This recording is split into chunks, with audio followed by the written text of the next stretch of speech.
So ಇವಾಗ ಅಂಗಡಿ ಎಲ್ಲ ಕ್ಲೋಸ್ ಮಾಡಿದ್ದಾರೆ, ಸೊ ಇದ್ರ ಬಗ್ಗೆ ನೀವು ಯಾವ ಥರ ರೆಸ್ಪಾನ್ಸ್ ಮಾಡ್ತೀರಾ?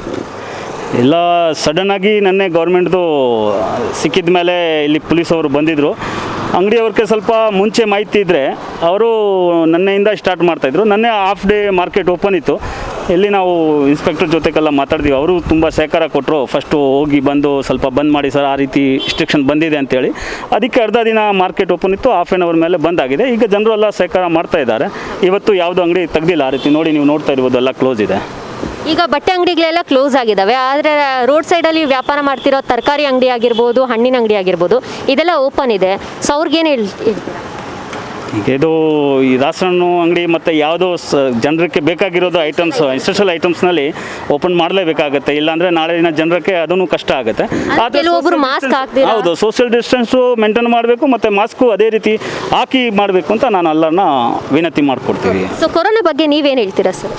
ಕೊರೋನಾ ಈಗ ಇಡೀ ವರ್ಲ್ಡ್ಗೆ ಬಂದಿರೋದು ಒಂದು ದೊಡ್ಡ ಮಹಾಮಾರಿ.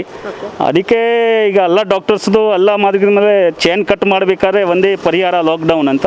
ಅದಕ್ಕೆ ಗೌರ್ಮೆಂಟು ಒಂದು ಸ್ಮಾಲ್ ರೀತಿಯಲ್ಲಿ ಒಂದು ಲಾಕ್ಡೌನ್ ಡಿಸಿಷನ್ ಮಾಡಿದ್ದಾರೆ. ಅದಕ್ಕೆ ನಾವೆಲ್ಲ ಸಹಕಾರ ಕೊಟ್ಟರೆ ಒಂದು ವಾರ, ಒಂದು 10 ದಿನದಲ್ಲಿ ಎಲ್ಲ ಸ್ಥಿತಿ ಒಂದು ನಿಯಂತ್ರಣವಾಗಿ ಬರ್ತದೆ ಅಂತ ನಾವು ಆಸೆ ಮಾಡ್ತಾ ಇದ್ದೀವಿ. ಈಗ ಸರ್ಕಾರ ತಗೊಂಡಿರೋ ಈ ನಿರ್ಧಾರ ಕರೆಕ್ಟ್ ಇದೆಯಾ ಸರ್ ನಿಮ್ಗೆ ಅನ್ಸುತ್ತೆ? ಹೌದು, ಖಂಡಿತ.